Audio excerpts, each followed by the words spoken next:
Islamic teacher کے معزز دوستوں، تمام دیکھنے اور سننے والوں کو السلام علیکم۔ معزز ناظرین، ہمیں سونے سے پہلے کچھ اوراد و وظائف پڑھ لینے چاہیے تاکہ ہماری نیند بھی عبادت میں شمار ہو، کیونکہ سونے کے بعد بندے کے عمل منقطع ہو جاتے ہیں، نیکیاں نہیں لکھی جاتی۔ کیا ہی اچھا ہو کہ ہم سونے سے پہلے کچھ ایسی دعائیں پڑھ لیں تاکہ ہماری نیند عبادت میں شمار ہو۔ تو آئیے جانتے ہیں کہ ہمیں سونے سے پہلے کیا پڑھنا چاہیے۔ نمبر 1، 3 بار استغفار پڑھنا چاہیے، جیسے استغفر اللہ استغفر اللہ استغفر اللہ۔ اور نمبر 2، 3 بار سبحان اللہ پڑھنا چاہیے۔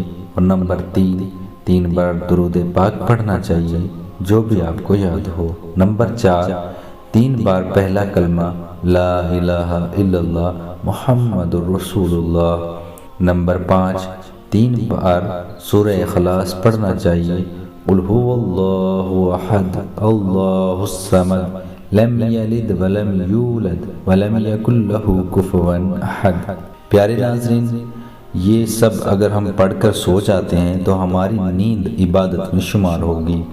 پیارے دوستو، کیا ہی اچھا ہو کہ اس میسج کو ہم ہر مسلمان تک پہنچا دیں، اور وہ سونے سے پہلے اگر ان باتوں پر عمل کرتا ہے تو جتنا ثواب اس کو ملے گا اتنا ثواب اس کو بتانے والے کو بھی ملے گا۔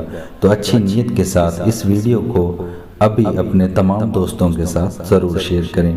اسی کے ساتھ ہمیں دیجیے اجازت، ملتے ہیں اگلی ویڈیو میں، تب تک کے لیے اپنا بہت سا خیال رکھیے گا۔ اللہ حافظ۔